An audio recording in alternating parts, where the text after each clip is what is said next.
En los pasillos silenciosos del Vaticano, en bibliotecas milenarias que guardan secretos más antiguos que la memoria humana, existe un tema que la Iglesia Católica prefiere mantener en las sombras. No se trata de herejías modernas ni de controversias contemporáneas. Es algo mucho más profundo, algo que está escrito en las páginas más sagradas de la cristiandad, los gigantes bíblicos. ¿Por qué una institución que se enorgullece de enseñar las Escrituras evita hablar de estas criaturas colosales que aparecen una y otra vez en el Antiguo Testamento? La respuesta nos llevará por un viaje fascinante a través de la historia, la arqueología y los misterios más profundos de la fe. Comencemos con los hechos innegables. Los gigantes no son una invención de Hollywood ni de la mitología griega.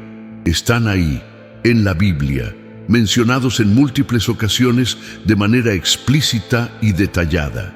En el libro de Génesis, capítulo 6, versículos 1 al 4, encontramos la primera referencia. Los hijos de Dios vieron que las hijas de los hombres eran hermosas y tomaron para sí mujeres, escogiendo entre todas.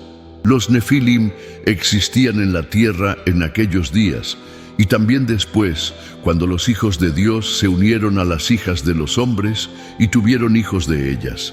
Estos fueron los héroes de la antigüedad, hombres de renombre. La palabra Nefilim en hebreo literalmente significa los caídos o aquellos que cayeron, pero su traducción más común ha sido gigantes, y por una buena razón. Cuando los 70 sabios judíos tradujeron la Biblia hebrea al griego en el siglo III a.C., creando la famosa Septuaginta, tradujeron Nefilim como gigantes, utilizando la palabra griega gigantes. Esta no fue una decisión arbitraria. Estos eruditos, que conocían íntimamente tanto el hebreo como las tradiciones orales que acompañaban a las Escrituras, entendían perfectamente lo que estas criaturas representaban. Pero los Nefilim son solo el comienzo de esta historia extraordinaria. A medida que avanzamos por las páginas del Antiguo Testamento, nos encontramos con una galería completa de gigantes que aterrorizaron y asombraron a los pueblos antiguos. En Deuteronomio capítulo 3, versículo 11, se nos presenta a Og, rey de Basán, cuya cama de hierro medía 9 codos de largo y 4 de ancho. Un codo equivale aproximadamente a 45 centímetros, lo que significa que la cama de Og medía más de 4 metros de largo y casi 2 metros de ancho.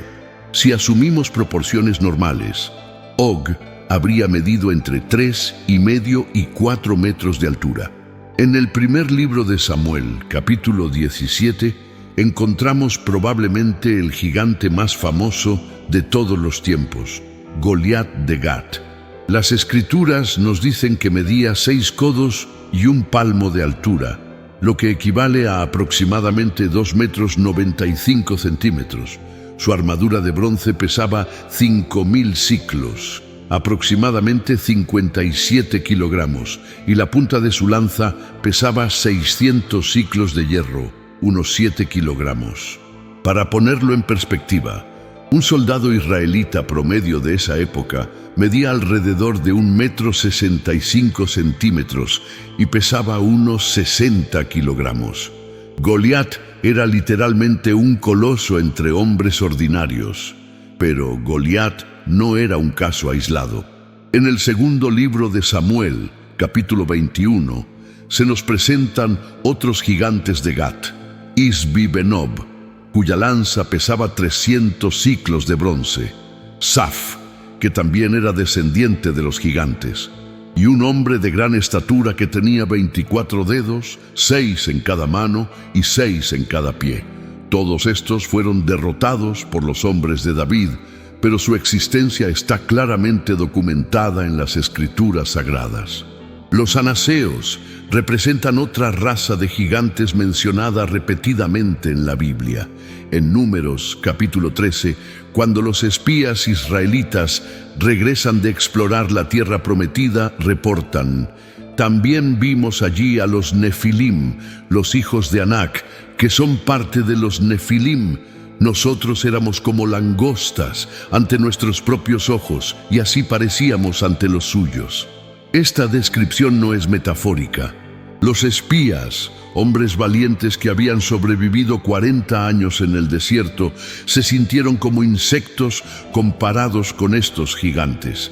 La pregunta inevitable surge: si estos seres extraordinarios están tan claramente documentados en las Escrituras Sagradas, ¿por qué la Iglesia moderna tiende a evitar discutirlos o los presenta como metáforas? La respuesta es compleja y revela las tensiones profundas entre la fe, la ciencia moderna y las interpretaciones teológicas contemporáneas. Durante los primeros siglos del cristianismo, los padres de la Iglesia no tenían problema alguno con la existencia literal de los gigantes. San Agustín de Hipona, una de las figuras más influyentes en el desarrollo de la teología cristiana, escribió extensamente sobre los gigantes en su obra La ciudad de Dios. Agustín no solo aceptaba su existencia, sino que argumentaba que eran evidencia de la diversidad de la creación divina. Según él, así como Dios había creado hombres de diferentes tamaños en su época, también había creado gigantes en el pasado. San Jerónimo, el erudito que tradujo la Biblia al latín creando la Vulgata, también aceptaba la existencia literal de los gigantes. En sus comentarios bíblicos describía detalladamente las características físicas y las hazañas de estos seres extraordinarios. Para los primeros cristianos, los gigantes no eran un problema teológico, sino una evidencia más del poder y la creatividad de Dios. El cambio de actitud comenzó gradualmente durante la Edad Media, pero se aceleró dramáticamente durante la Ilustración y la era moderna. A medida que la ciencia comenzó a desafiar ciertas interpretaciones literales de las Escrituras, la Iglesia desarrolló estrategias defensivas que incluían la reinterpretación de pasajes bíblicos problemáticos. Los gigantes, con sus implicaciones sobre la genética, la evolución y la historia natural, se convirtieron en uno de esos temas incómodos. La arqueología moderna ha complicado aún más la situación. A lo largo de los siglos XIX y XX, se han descubierto esqueletos humanos de tamaño extraordinario en diversas partes del mundo. En 1847 se descubrió en Tennessee un esqueleto que medía más de 2 metros 10 centímetros de altura. En 1898, en el condado de Antrim, Irlanda, se encontraron restos que sugerían una altura de más de 3 metros y medio. En 1911, mineros en Nevada descubrieron esqueletos que, según los reportes de la época, medían entre 2 metros 40 centímetros y 3 metros de altura. Uno de los casos más documentados ocurrió en 1958. Durante excavaciones arqueológicas en el sureste de Turquía. Se descubrieron múltiples esqueletos de individuos que medían entre 2 metros 30 centímetros y 2 metros 70 centímetros, fechados entre los años 3000 y 2500 a.C. Estos hallazgos coincidían cronológicamente con los períodos bíblicos en los que se mencionan los gigantes. Sin embargo, aquí surge un patrón inquietante. Muchos de estos hallazgos arqueológicos han desaparecido misteriosamente de los museos o han sido reclasificados como anomalías sin explicación convincente. En 1920, el Instituto Smithsonian supuestamente adquirió una colección de esqueletos gigantes encontrados en Ohio, pero estos nunca fueron exhibidos públicamente y no hay registros actuales de su paradero. Esta supresión de evidencia física ha alimentado teorías de conspiración, pero también ha creado un problema genuino para los teólogos. Si la evidencia arqueológica apoya la existencia de gigantes antiguos, ¿por qué la Iglesia moderna prefiere no abordar el tema? La respuesta revela las complejidades del diálogo entre fe y ciencia en el mundo contemporáneo. Uno de los principales obstáculos es la cuestión del origen de los gigantes. Según Génesis 6, los Nefilim fueron el resultado de la unión entre los hijos de Dios y las hijas de los hombres. Esta descripción ha generado siglos de debate teológico. Algunas interpretaciones sugieren que los hijos de Dios se refiere a los descendientes de Set, el tercer hijo de Adán, mientras que las hijas de los hombres se refiere a los descendientes de Caín. Según esta interpretación, los gigantes fueron el resultado de matrimonios mixtos entre las líneas genealógicas puras e impuras.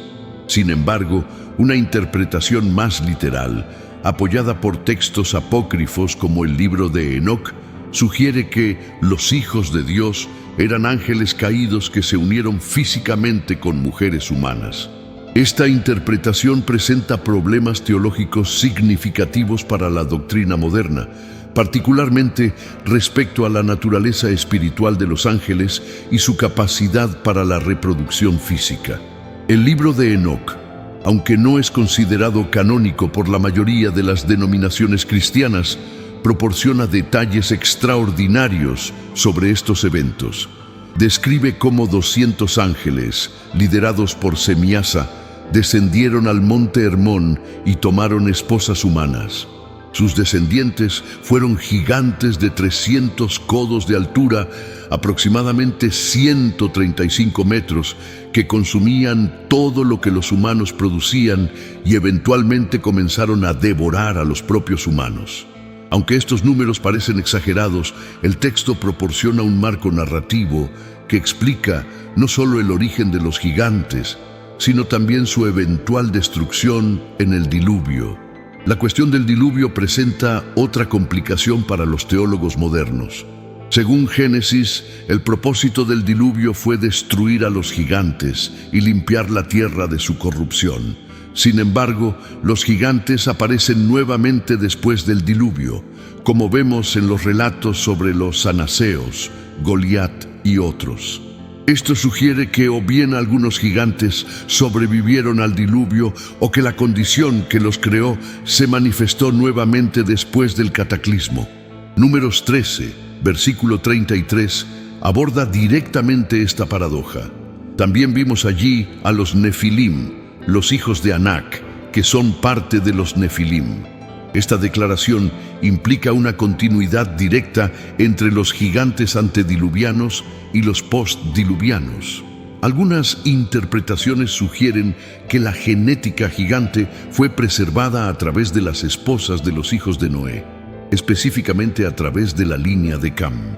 Estas complejidades han llevado a muchos líderes religiosos modernos a adoptar interpretaciones alegóricas o metafóricas de los pasajes sobre gigantes. Según estas interpretaciones, los gigantes representan fuerzas espirituales del mal, gobiernos opresivos o desafíos morales que los creyentes deben enfrentar. Esta aproximación permite mantener el mensaje espiritual del texto sin lidiar con las implicaciones científicas e históricas de gigantes literales. Sin embargo, esta reinterpretación enfrenta problemas significativos. Los textos bíblicos sobre gigantes incluyen detalles específicos sobre medidas, pesos, batallas y genealogías que son difíciles de reconciliar con interpretaciones puramente simbólicas. Cuando la Biblia dice que la cama de Og medía 9 codos por 4 codos, o que la armadura de Goliat pesaba 5.000 siclos, estos parecen ser datos históricos concretos, no símbolos espirituales. Además, otros pueblos antiguos también tienen registros extensos de gigantes. Los textos sumerios hablan de los Anunnaki, seres de gran estatura que gobernaron en los tiempos primordiales. Las leyendas griegas están llenas de titanes y gigantes que lucharon contra los dioses. Los textos hindúes describen rakshasas y danavas de tamaño colosal. Las tradiciones nativas americanas, desde los pueblos del norte hasta las civilizaciones mesoamericanas, incluyen relatos detallados sobre gigantes que una vez habitaron el continente. Esta consistencia transcultural sugiere que los gigantes podrían haber sido una realidad histórica global, no meramente un producto de la imaginación religiosa o mitológica. Si esto es cierto, entonces la reticencia de la Iglesia moderna a abordar el tema podría estar privando a los creyentes de una comprensión más completa de la historia humana y del plan divino. Otro factor que contribuye al silencio eclesiástico sobre los gigantes es la cuestión de las implicaciones contemporáneas. Si los gigantes existieron en el pasado como resultado de intervención sobrenatural, ¿podría ocurrir algo similar en el futuro? Esta pregunta es particularmente relevante en una era de ingeniería genética y manipulación biológica. Algunos teólogos temen que discutir abiertamente los gigantes bíblicos podría alimentar especulaciones sobre experimentos genéticos modernos o teorías conspirativas sobre híbridos humano-alienígenas. Sin embargo, evitar el tema no ha eliminado estas especulaciones. Por el contrario, el silencio oficial ha creado un vacío que ha sido llenado por teorías cada vez más extravagantes y desconectadas de las escrituras bíblicas. Al negarse a abordar el tema de manera directa y erudita, la Iglesia ha cedido autoridad interpretativa a fuentes menos confiables. La evidencia arqueológica continúa acumulándose. En 2014, excavaciones en Bulgaria descubrieron esqueletos de individuos que medían más de 2,40 metros, fechados en aproximadamente 5.000 años de antigüedad. En 2018, descubrimientos en Rumania revelaron restos de individuos excepcionalmente altos que vivieron hace aproximadamente 4.000 años. En 2020, excavaciones en Perú desenterraron esqueletos con características craneales inusuales y estaturas superiores a los 2,30 metros. Cada uno de estos descubrimientos plantea preguntas que la Iglesia moderna prefiere no abordar públicamente. ¿Cómo explican estos hallazgos los teólogos que insisten en interpretaciones puramente metafóricas de los gigantes bíblicos? ¿Es posible que las escrituras sean más literalmente precisas de lo que las interpretaciones modernas sugieren? La respuesta a estas preguntas podría requerir una reevaluación fundamental de cómo la Iglesia aborda la relación entre las escrituras y la evidencia científica. En lugar de ver la ciencia como una amenaza a la fe, podría ser más productivo ver los descubrimientos arqueológicos como confirmación de la precisión histórica de las escrituras bíblicas. Es importante reconocer que la existencia de gigantes no contradice los principios fundamentales de la fe cristiana. Por el contrario, podría fortalecer la confianza en la veracidad histórica de las escrituras. Si la Biblia es precisa en sus descripciones de gigantes antiguos, esto aumenta la credibilidad de sus otros relatos históricos y proféticos. La Iglesia primitiva no tenía problemas con los milagros, lo sobrenatural o los eventos extraordinarios descritos en las Escrituras. Los primeros cristianos vivían en un mundo donde lo milagroso se consideraba parte normal de la experiencia religiosa. Es solo en la era moderna, influenciada por el racionalismo y el empirismo científico, que la Iglesia ha desarrollado una actitud más cautelosa hacia lo extraordinario. Pero esta cautela podría estar llevando a la Iglesia por un camino peligroso. Al reinterpretar constantemente los elementos sobrenaturales de las Escrituras como metáforas o símbolos, se corre el riesgo de vaciar la Biblia de su poder transformador. Si los gigantes son meramente símbolos, ¿qué impide que la resurrección de Cristo sea también reinterpretada como una metáfora espiritual? La pregunta central no es si debemos creer en gigantes, sino si debemos confiar en que las Escrituras son lo que afirman ser, un registro histórico fiel de los tratos de Dios con la humanidad. Los gigantes son solo un aspecto de este registro más amplio, pero su tratamiento revela actitudes fundamentales hacia la autoridad bíblica y la relación entre fe y razón. Quizás ha llegado el momento de que la Iglesia reconozca que la evidencia arqueológica y los registros bíblicos pueden complementarse mutuamente en lugar de contradecirse. Los gigantes de la Biblia podrían no ser una vergüenza para la fe, sino una confirmación de que el mundo antiguo era más extraordinario y complejo de lo que las interpretaciones racionalistas modernas han sugerido. La historia de los gigantes bíblicos es, en última instancia, parte de la historia más grande de la humanidad y su relación con lo divino. Es una historia que merece ser contada completamente, con toda su complejidad y misterio, en lugar de ser minimizada o ignorada por consideraciones de conveniencia moderna.